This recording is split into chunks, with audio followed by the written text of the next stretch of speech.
देखिए खास करके मॉर्निंग वॉक तो आप करते ही हैं, और खाने के लिए जो जो चीज़ें बताया गया है वो उसमें से आप करेला, लेकिन करेला में कोई मिर्च डाल के नहीं खाएंगे तो उसका कोई बेनिफिट नहीं होगा। बिना मिर्च के करेला अगर बना के खा पाएँ तो खाइएगा खाली।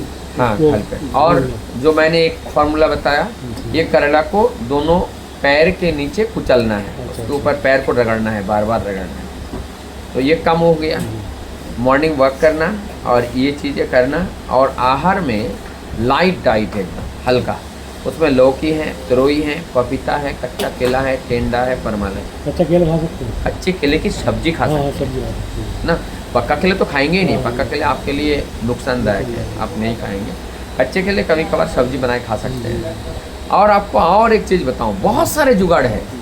ये अंजीर देखे हैं, पेड़ में अंजीर लगे होते हैं, और अंजीर लगे होते हैं। अंजीर को थोड़ा सा काट करके आप भिगो के रख दीजिए, उसके बाद छान के उसका पानी पी लीजिए। केला है, केला को उसको कच्चा केला काट करके रख दीजिए उसमें, और उसको गर्म पानी डाल दीजिए, थोड़ा डाल के रख दीजिए, उसके बाद उसको छान के ले लीजिए। ये क्या होता है, इसके अंदर कषाय रस होते हैं।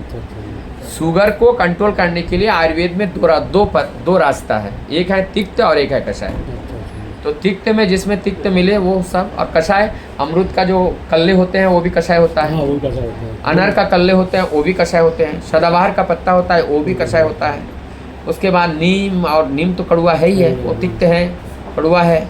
और उससे कि नीम है, पारिजात, हरसिंगार का पौधा देखा, हरसिंगार है, उसका भी ले सकते हैं। तो ये सारे चीज़ तो हम आप जहाँ तहाँ रास्ते में मिल सकते हैं, ले सकते हैं। और तीन योग करना बहुत इम्पोर्टेंट है। एक है अनुलोम विलोम प्राणायाम, एक भस्त्रिका, कपालभाति। अनुलोम विलोम प्राणायाम में जैसे ये लिया हमने, right hand, right thumb, right nose, ये बंद किया। जो हम बंद करेंगे उधर से छोड़ेंगे, लेंगे नहीं। लिया, रोका, फिर छोड़ा, लिया, रोका, फिर धीरे धीरे छोड़ा।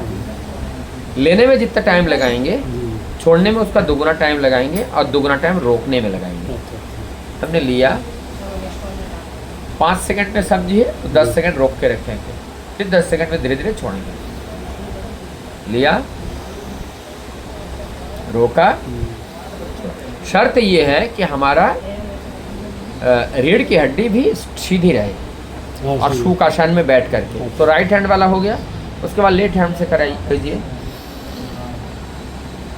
फिर रोकिए, फिर छोड़िए, फिर लीजिए, फिर रोकिए, फिर छोड़िए। तो ये अनुलोम विलोम प्राणायाम हो गया। राइट और लेफ्ट दोनों से करना है, दोनों से करना है। 5-5 बार कर रहे हैं, 10-10 बार कर रहे हैं, इस तरीके से करते रहे। उसके बाद भस्त्रिका। भस्त्रिका, इस फेफड़े को, लंग्स को आप बोरी समझिए, अनाज रखने वाला बोरा। बोरे के अंदर ये बाहर से अनाज भरना है और छोड़ना है, माने हवा को भरना है और छोड़ना है। दिखने में कपालभाति की तरह लगता है, लेकिन ये भस्त्रिका है। ये कंट्रोल फेफड़े से होता है।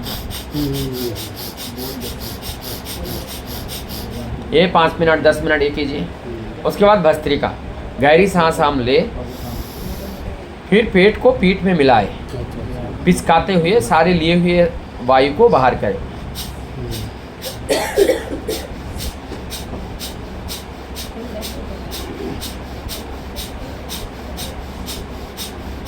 कम से कम 300 बार करें, इसे करते रहे। तो कुल मिलाकर तीनों अगर आप करते हैं तो इस तीनों में आपको 1 घंटे का टाइम लगेगा। हाँ, और मंडूकासन वो कैसे करना है, वज्रासन में बैठना है, क्या आप जानते हैं? वज्रासन करते हैं, वज्रासन अपने खाना खा लिए, इसके बाद ऐसे वज्रासन कीजिए।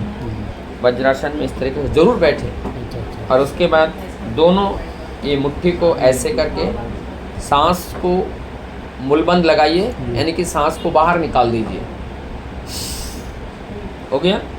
अब सांस को बंद करते हुए झुकिए। फिर जब और सांस बंद ना कर पाए, धीरे धीरे सांस को लेते हुए फिर उठिए। मंडूकासन मतलब मेढक की तरह है। ये मेढक की तरह लग रहा है ना, तो ये मेढक की तरह, इससे आसन करते हैं। मंडूकासन हमारे पैनक्रियास के लिए सबसे इम्पोर्टेंट है और ये शुगर को सबसे ज़्यादा कंट्रोल करता है। तो सीख गए, इतनी काम करेंगे और तब दवाई लेंगे, तब देखिए काम कितना होता है। ठीक है, मेडिसिन तो ये है आपके सपोर्टिंग के लिए है, और अंग्रेजी मेडिसिन जितना कम से कम ले पाए। हाँ वही तो है, इसीलिए बता रहा हूँ।